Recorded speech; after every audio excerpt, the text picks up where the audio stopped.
Woman Who Chat is sponsored by Grow Radio.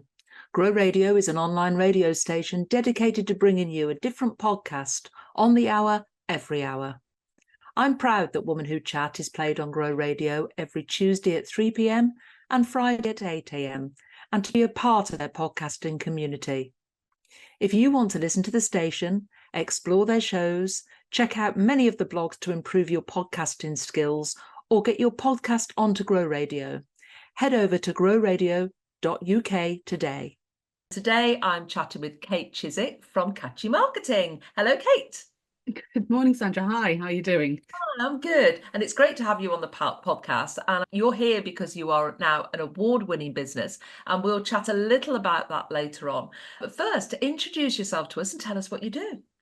So as Sandra said, I'm Kate Chidzik from Catchy Marketing, and I run a digital marketing consultancy for small businesses and corporate organisations. And what does that entail?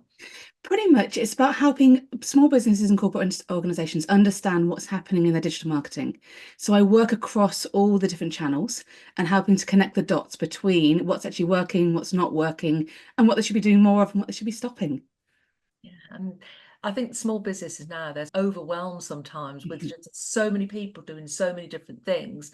And it's that trust element, isn't it? It's about when we're buying from other people, when we're buying from things, we want to know they've got it right. The first thing I look at is people's websites. Then I look at their socials. Then I look at, and sometimes the dots just aren't joined up, are they? Yeah, exactly. And they're not joined up in how we're putting ourselves across to our customers, but they're also not joined up for us as business owners to actually understand we're juggling so many different plates, keeping them spinning, and we're told to be visible everywhere. And we try our best, but it's actually working out where we need to be visible for our customers who we actually want to attract. And it's working out those pinpoint channels that we need to be present on and the ones actually that we don't need to be so much because our customers just aren't there. And there is that fear, a brand new social media platform comes out or a new widget comes out that we told we should be using. And then we're all like there, I should be on that because if that's the next big thing, maybe my customers will all go there. But I think it's sticking to the channels that work. And I always ask my clients, I always ask them wherever they're coming from, where did you hear about me?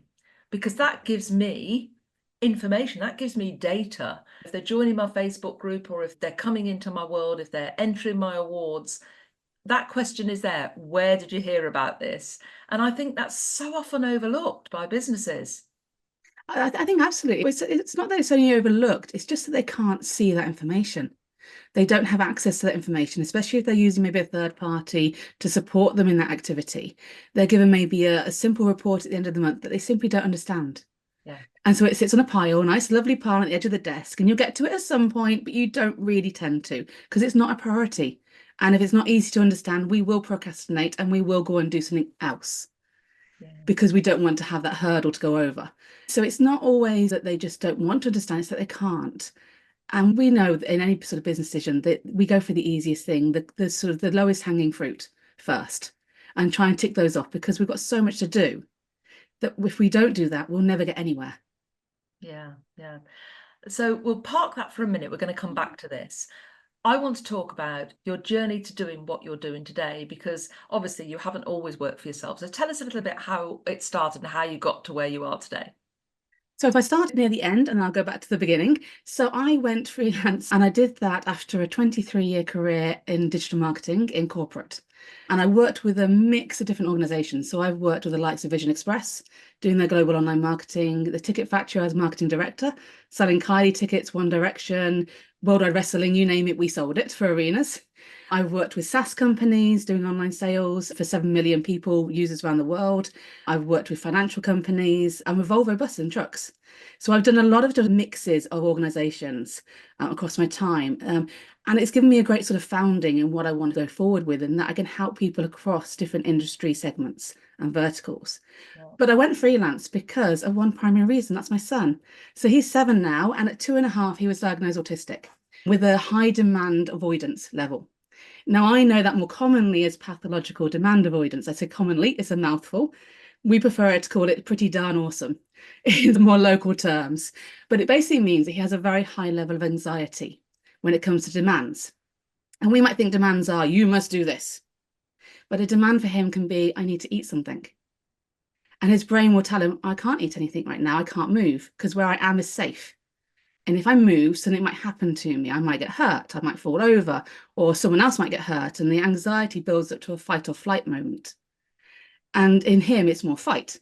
He just lets it out. And we've worked very hard as a family over the last few years to a very low demand environment. And in part of that is me being flexible around what I do so that if he needs me, I can be there for him. So I work between the school hours and then in the evenings when they go to bed. So I have two children, not just my son. I've got a daughter who's 4 as well. She's neurotypical and she's very healthy and happy, and she's very independent, extremely independent. So doesn't need me quite as much as my son does. But I work around them and it works really well for what we need as a family unit. Mm. And that's a difficult choice to make. I mean, not difficult, but difficult for some people when you have to leave a good career, and you've obviously had a very high level career, but you've made that choice, family first. And I'm a big believer in family first, but having to put your son's additional needs first and finding a way to do that. And quite often, I think people say, well, I just can't do it. I can't do it. I can't have everything. But you have got everything. You've just channeled it in a way that works for you as a family. You can still support your clients, but you can be there for your son at the same time. Yeah, exactly. And I agree with that. A lot of people did say to me at the beginning, well, just give it up. Just stop and just be a homestay mom. And there's absolutely nothing wrong with that. But for me personally, I was being selfish, and I will be selfish because I love doing what I do. And I love helping my clients out, and I love doing digital marketing. It just makes me buzz. And people say, well, what do you do in your spare time to relax? And I say, well, I work. And it sounds crazy, but this actually is my chill time.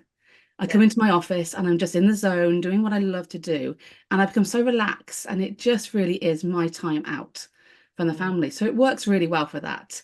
And it keeps my toe in what's happening. I mean, I didn't want to give up 23 years of a great career. I mean, I was the jet-setting mommy who could, not the jet-setting mommy who should. And it suddenly had to be a sort of ground to the halt, but I didn't want to give it all up because at some point he won't need me as much. I'm Yes. hoping he won't need me as much if we do our job right. And so then what do I do myself? So if I keep in the game and I keep supporting people, then I've got something for my future when it comes to that point. And some people find it very hard to believe that actually running your business or doing something in your business can be relaxing. And I imagine that sometimes your son's needs are quite stressful. And I imagine that sometimes that you have to give him 100% of your time. So in that way, go into your office, go into your little cave, as it were, and doing what you love, what you're passionate about. Is that release? Is that stress release? Is that how you find it? And that's not the wrong thing to do Mhm. either. No. And it absolutely is. I mean, I'm one of these people who wears a Fitbit and Garmin, and I always track everything. And often when the evening comes, it thinks I've gone to sleep when I'm out here working because I'm that zen. And it goes, you went to sleep at 8:30. I'm like, I wish. But it's never going to happen that way. But it does think that because I just do channel into that whole, I'm just happy. And it's my happy place. And you're quite right. Sometimes I do need to give 100% to my son, and I will do that. It Mm. doesn't mean for my clients I give any less. It just means it's just moved around a little bit. Yeah. And you deliver it as and when I can. But they always get what I promised to be delivered. And that's the beauty of working for yourself. There are no set hours. It's really interesting. I was thinking about this the other day. Sometimes we get up and you think, oh, I'm not at my desk by 9 o'clock. We don't have to be. Mhm. We do not. If I want to start, which I regularly do, I start work at 6 when I get up. And I'm sat in my dressing gown, I've got my coffee, I've got the dog, and I'm just sat on the sofa with my laptop, and I think I'll just create something now because my creative brain in the morning is on fire. By 2 o'clock in the afternoon, my head is almost on the desk. So I go and if I want a nana nap in the afternoon, I'll have a nana nap in the afternoon because that's the way I can work. And that's the freedom I've created for myself. Exactly. And I think that's really important because it's tapping into your own pattern of your own day. So I'm a night owl. So I'm the exact opposite. Mornings, you could drag me out. I look like something out of the Ring horror movie. But come the evening and I'm buzzing and I'm on everything. So my evening project work is really on fire. And sometimes I'd be careful not to work too late into the evening or early morning because Yeah. I am so on fire with things. I could just keep going. But it's about tapping into what your own system needs and what your own body needs. Yeah.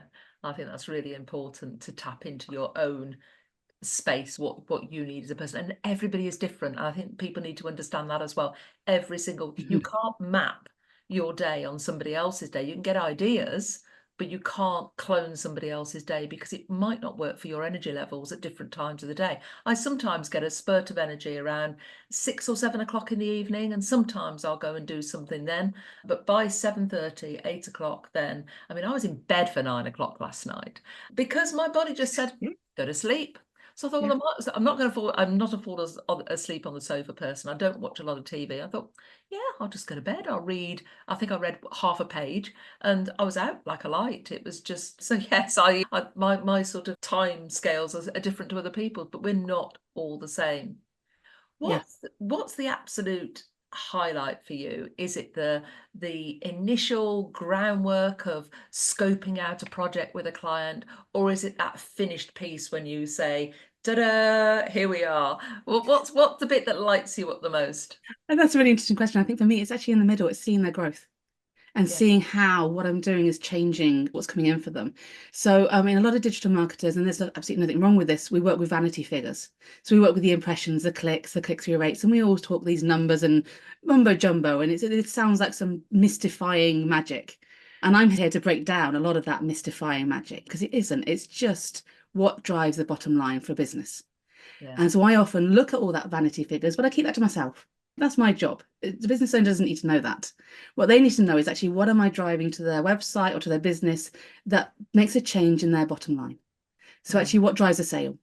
So I will go and actually connect the dots and actually say, well, actually, was that a good quality lead? Or was that a good quality sale? Did it actually deliver a customer who stays with you for a while? Because if that did work, then I'll do more of that at the top. yeah, And we'll feed in more of those people into the funnel and help yeah, it work. And it's things like working with organic search and seeing that sort of little chart goes like this and it goes up and it stays there. And it's seeing that sort of growth that they can get there. They've just yeah. never been given the support to do that in the past. And I don't think we look at data enough. I don't think we look at our metrics enough. I've started recording my metrics now. I've never done that before. Just seeing where the impact is, where I'm doing the best stuff, where I'm not doing stuff, and identifying the gaps. I'm doing it in a very haphazard way. I'm sure you do it far better than I do. But it's something I'm learning how to track my metrics. I'm learning how to see where I'm having the best success, where my clients are coming from, as I said, scoping out where to spend my time, Mhm. because that's And, really important. and I think it's a really valuable thing to do, I think, but also it can be a rabbit hole. We can end up looking at all these stats and analytics and not being able to see the sort of the sunlight for all the mud that's there because it is so much as a small business owner that we've got to look at. And that's one of the premises that I do is I create a dashboard that in 5 minutes should tell you exactly what's working, what isn't. Wow. And that's the aim of it. So all the numbers are behind it. If you want to go and look at them, please do. They're all there. But you should be able to have 5 minutes, go and look and see what's working, what isn't. And that came from my corporate life. I used to have 5 minutes before the board meeting to go running in. And I wanted to know what was working, what wasn't, as I was walking towards the room. And so it came from that sort of grounding there that I've then transpired and amended to work for small businesses Yeah. in that sort of way. And such a lot of experience you've got as well over that 23 years. It must be amazing to be able to bring that corporate brand experience and marketing experience into the small business. How do you, I'm asking you this, and I'm the same, as a sole business owner, it can be lonely sometimes. You've talked about your son, you have to be around for your son. How do you fill that empty void of having an office full of people and people around you? Or do you love the solitude? I think I'm going to do the latter on that one. So since having my son diagnosed, we're pretty sure that I'm a neurodiverse as well. But I used to always be the person in the office with the headphones on. Leave me alone. I'm focusing. I'm getting on my work, and people used to queue up to see me or book in time. So, so I quite enjoy being the sole person, but it can get to a point where it does get too much. And at those times, I find networking meetings. I find my tribe. I go out and try and just connect with like-minded people because Mm, it is good to bounce ideas off people. At the moment, I'm part of the Network Accelerator, and that's really helping me to grow my business, my focus, as well as connecting with other people who are at the same stage of growth that I am. They want the same things out of their business. So it's not just networking, it's actually we're here for a reason. And so we're going to challenge each other in the right way. And so that's really been helpful to just actualize that idea in my back of my head that I want to do something, but actually, how can I do it? And how do I get there and be challenged about that sort of strategy? yeah. Because we can be very siloed at times, really siloed. And ChatGPT, although how friendly he is, not the best mate at times, you know. So Doesn't always tell you what you want to hear either. Exactly. And I'm a huge advocate for NatWest Accelerator, having gone through the program myself, and I'm a mentor for the Accelerator as well, which I absolutely love because I get to meet so many different businesses and hear their challenges and issues and things they want to work on. So yeah, it's a great program. Let's talk about your award win. So I usually ask to people, where did you hear about the awards? But you've been in my sort of remit for quite a while. You've entered the awards before. Mhm. What did you, I won't say what did you do differently this time, but why did you enter again, having not won previously? What was the thing that made you say, no, I'm going to give it another go? See, I'll be absolutely honest here, and I almost didn't. I left it to the very last minute. I think it was about 3 hours before closing time. Oh, wow. Because it's summer holidays and I was off everywhere. I go down to 30% in some holidays in terms of work. So I had the days off for my son and my daughter. And we were jet setting everywhere, like days out to London, theme parks. And I got back and I sat down to work and I was like, oh, I've got an email from Sandra. And it's telling me about the award closing this evening. And I'm, oh, go on then. I'll have a go. Because you can't be in it, or we can't win it if you're not in it. And you Exactly. can't even sort of be acknowledged if you don't put yourself forward. And as a solopreneur, if we don't put ourselves forward, no one will. No. Because everyone's too busy that we work with to think about putting us forward. It's not on their sort of peripheral vision.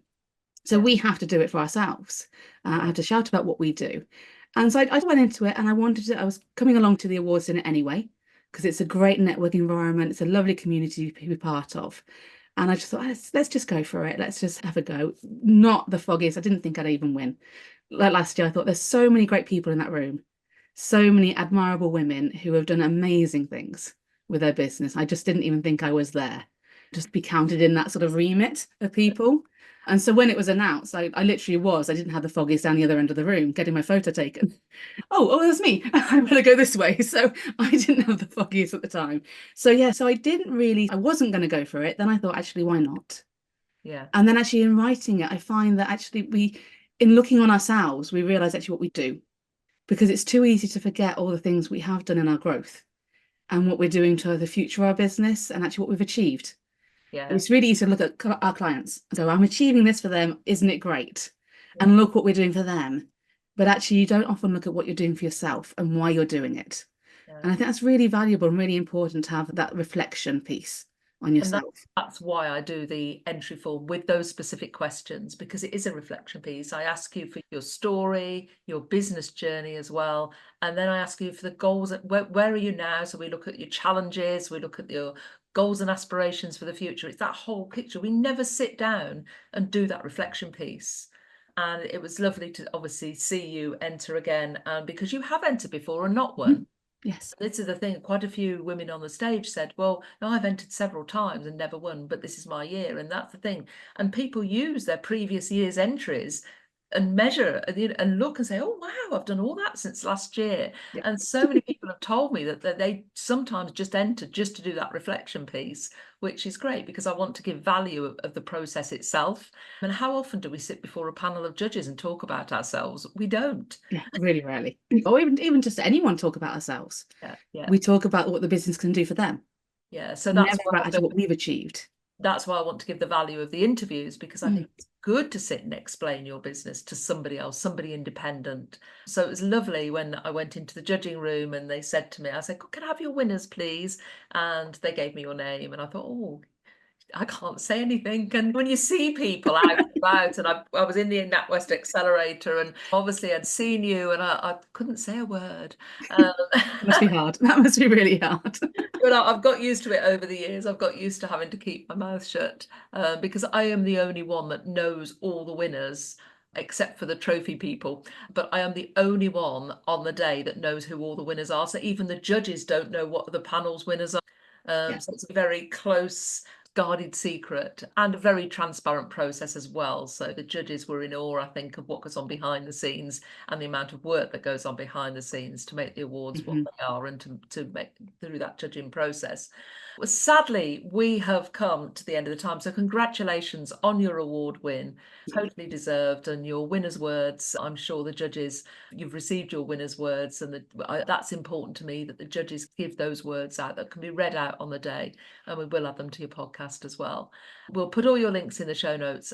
Before you leave, I always ask my guests to leave the audience with a top tip, few words of wisdom or piece of advice. What would yours be? So for me, it's about being authentic, be your authentic self. So I'm very open about my family, about why I'm in it for what I'm doing with all of my clients. And actually, I find they appreciate that. At the beginning, I was really nervous about doing that, about saying that I work part-time around my kids, because it looks a bit, it's the corporate mindset is very fake. It's very a bit lazy, but actually my clients really appreciate that's what I'm in it for. And they know I'll give them my best, because what they see is what they get from me. Thank you. We've been speaking to Kate Chidzik of Catchy Marketing. Thank you. Thank you.